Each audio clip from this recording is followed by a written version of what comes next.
तालिबान हुकूमत के क़याम के बाद पहला मौका है कि किसी आला सतही तालिबान वजीर ने भारत का बाज़ाब्ता दौरा किया। इस दौरे का मकसद भारत और तालिबान हुकूमत के दरमियान सिफारती और तिजारती रवाबित को बेहतर बनाना बताया गया है। भारत ने माजी में तालिबान हुकूमत को तस्लीम नहीं किया था, लेकिन अब अफगानिस्तान की ज़मीनी हकीकत को मद्देनज़र रखते हुए ताल्लुकात में नरमी दिखाई जा रही है। ये दौरा तालिबान के लिए बैन अल-अक़वामी कबूलियत की जानिब एक अहम कदम समझा जा रहा है। भारत ने फैसला किया है कि काबुल में मौजूद उसका तकनीकी मिशन अब मुकम्मल सिफारत खाने में तब्दील होगा। ये फैसला जाहिर करता है कि नई दिल्ली तालिबान हुकूमत के साथ बराह रास्त राब्ते बढ़ाना चाहती है ताकि अफगानिस्तान में अपने सियासी और इक्तिसादी मुफादात को महफूज कर सके। ख़ास तौर पर भारत अफगानिस्तान में तरक्याती मंसूबों, तालीमी वज़ाइफ और तेल और गैस के मुमकिना मंसूबों में हिस्सा लेना चाहता है। तालिबान हुकूमत ने इल्ज़ाम आयद किया है कि पाकिस्तान ने अफगानिस्तान के सरहदी इलाकों में बमबारी की है। ये वाक़या दोनों ममालिक के दरमियान पहले से मौजूद कशीदगी में मज़ीद इजाफ़ा कर सकता है।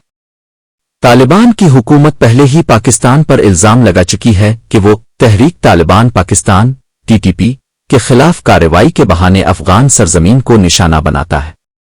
ये तनाज़ा इस्लामाबाद और काबुल के ताल्लुकात को मज़ीद पेचीदा बना सकता है। तालिबान के वज़ीर ख़ारजा की प्रेस कॉन्फ्रेंस में ख़वातीन सहाफ़ियों को दाखिल होने से रोक दिया गया, जिस पर भारत के मीडिया और सिविल सोसाइटी ने सख्त रद्द-अमल दिया। ये वाक़या तालिबान के ख़वातीन मुखालिफ रवैये की अक्कासी करता है और ये पैगाम देता है कि तालिबान हुकूमत के अंदरूनी नज़रियात में कोई बड़ी तब्दीली नहीं आई। भारत के लिए ये एक सिफारती तवाज़ुन का मामला है, एक तरफ तालिबान से ताल्लुकात, दूसरी तरफ इंसानी हुकूक की आलमी तशवीश। अमीर खान मुत्तकी ने नई दिल्ली में एक तकरीब के दौरान कहा कि अफगानिस्तान ने अपने अंदर दहशतगर्द ग्रोहों के खिलाफ कार्रवाइयां की है और पाकिस्तान को भी यही रास्ता इख्तियार करना चाहिए। ये बयान भारत के लिए एक सिफारती फतह के तौर पर देखा जा रहा है, क्योंकि तालिबान ने पहली बार पाकिस्तान को बराह रास्त तनकीद का निशाना बनाया।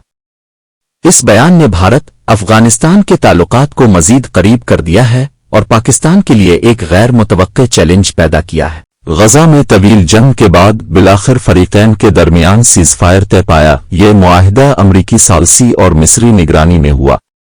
हमास ने कुछ यरगमाली रहा किए, इसराइल ने भी फ़लस्तीनी कैदी छोड़े।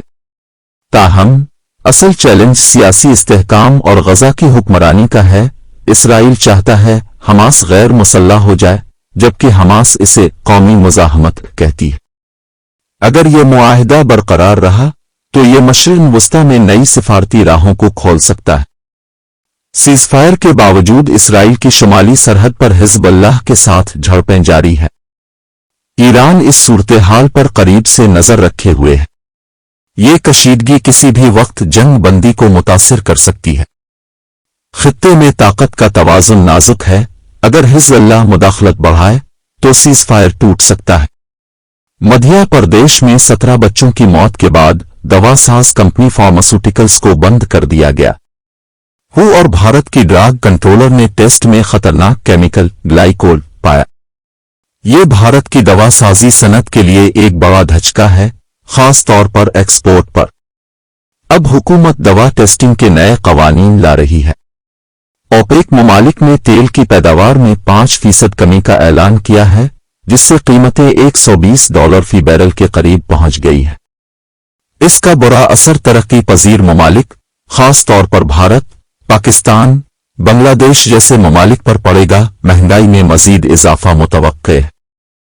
अमरीका में ट्रंप ने पीस थ्रू पावर के नारे के साथ सदारती मुहिम दोबारा शुरू की। उनकी पार्टी में मकबूलियत तेजी से बढ़ रही है। अगर वो दोबारा सदर बने तो मशरिक़ वस्ता, यूक्रेन और चीन पॉलिसी में सख्त मुवक्क़फ़ अपनाने के इम्कानात हैं। न्यूयॉर्क में एन क्लाइमेट समिट में भारत, चीन और यूरोप के दरमियान कार्बन इखराज पर शदीद इख्तिलाफात सामने आए। भारत ने कहा कि तरक्की याफ्ता ममालिक पहले अपना हिसाब साफ करे। नतीजा कोई बड़ा मुआहिदा नहीं हुआ, लेकिन सब्ज़ तवानाई पर नई सरमायाकारी के वादे हुए। चीन ने ताइवान के करीब जंगी मशक़ें बढ़ा दी है। अमरीका ने बहेरा जुनूबी चीन में जंगी जहाज भेजकर सख्त रद्द-अमल दिया। एशिया पैसिफिक खत्ता एक बार फिर गर्म पॉइंट बन गया है। यूक्रेन ने ड्रोन हमलों से रूसी ऑयल डिपो तबाह किए। रूस ने बदले में कैफ पर मिसाइल बरसाए। नेटो ममालिक इस जंग को तवील मुद्दती तनाज़ा करार दे रहे हैं।